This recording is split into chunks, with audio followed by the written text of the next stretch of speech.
Hello guys, today we are here for another lecture and it is very important lecture of Indian polity. So let us start. The topic's name is Federal Features and Unitary Features of the Indian Constitution. Right? It is very important topic. Last time we had discussed salient features of Indian Constitution. Okay, we know the salient features now, and now we have to know what are the different federal features and what are the different unitary features of Indian Constitution.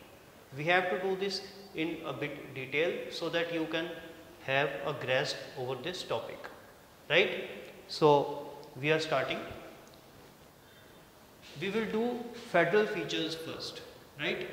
So as you guys know that India is a federal country, right? Basically federal means when the powers of the country are divided between the center and the states, right? So as you know that India has different states, okay, and India has a central government as well. Now when the powers of the government are divided between the central government and the state governments, this is called a federal system, right? USA is a federal system, India is a federal system. In USA there are 50 states and powers are divided between the center and the states. In India also the powers are divided between the center and the states, okay. Now there is a bit of difference between USA and India, and that is in USA so much more power is enjoyed by the states than the Indian states, okay. So USA's states are more powerful than Indian states. Got my point? USA's states are more powerful than the Indian states, okay. This is another thing, but you have to know this thing that in USA states are much more powerful than that of Indian states, okay. So now coming to India. India, I already told you that powers are divided between central and the state governments, okay. Now what are the different federal features of Indian Constitution? Like those features by which we can know that the powers are divided between the center and the states. When we study the federal features, we should know, we would know in fact that the powers are divided between the center and the states, okay. We will do it point wise. First is dual polity, okay, DUAL, dual polity. Dual means double, okay, double polity. So double polity or dual polity simply means that India has a dual polity, that is central government and state government. So there are two types of governments in India, central government and state governments. For example, there is a central government at Delhi which is headed by Prime Minister Narendra Modi, and J&K UT is also there where the Lieutenant Governor is there. Punjab state is also there where the CM is there. Haryana, Himachal, similarly different states are there. So basically we want to say that powers are divided between the center and the states, and India has a dual polity, okay. Dual polity means the power is enjoyed by the center as well as by the state. I think you got my point. Second point is India has a written constitution. I already told you that India has a single constitution. I told you this in an earlier lecture where we did salient features. Now here we are talking about India has a written constitution, okay. So I told you that UK's constitution is unwritten, whereas USA's constitution is written and our constitution is also written. So when we have a written constitution, it comes under federal features. How? Why it is not coming under unitary features? Why it is coming under federal features? It is because when the constitution has been written, it means that certain rules and regulations have also been written. About what?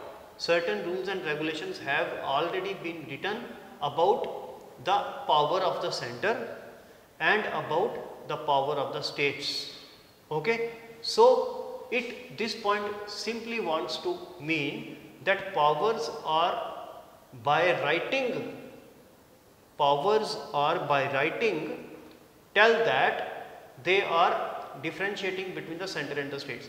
I again want to tell you that powers are differentiated between the center and the states in writing. In written form, the powers have been divided between the center and the states, and this point comes under written constitution. If our constitution would have been unwritten, so the rules and regulations would also have been unwritten, and that situation is a vague situation. But in our case, we do not have a vague situation, we have a very crystal clear situation where everything is written. What are different powers of the center? What are different powers of the states? It is already written in our constitution, and that is why the second point here comes written constitution, and that is why this comes under federal features. Okay, I think you got my point. Now coming to the third point, it is division of powers. Already it is coming from the above also only. Division of powers between again center and the states. Okay, division of powers between the center and the states. In fact, there are three lists. Union list, state list, and concurrent list. Okay, we will do this in another lecture. Union list, state list, and concurrent list. Okay, union list has certain subjects which are governed by the central government or the union government. State list has certain subjects which are governed by the state government, and concurrent list has certain subjects which are governed by union as well as by the state governments. Okay, so there are three lists. Okay, so that is why we say division of powers. Division of powers, they are clearly defined, and three lists have been created: state list, union list, and concurrent list. Okay, this is clear. Next is supremacy of the constitution. In a federal polity, what is supreme is the constitution. Nothing can be more supreme than the constitution. Nothing can be more superior than the constitution. So what is at the top is the constitution, and it will always be the constitution which will remain at the top. So supremacy of the constitution is a federal feature. Next is rigid constitution. Now this is very important. Our constitution, I told you in salient features topic, our constitution is both rigid and flexible. Okay, now the rigid part will come under federal features, and the flexible constitution will come under unitary features. Why?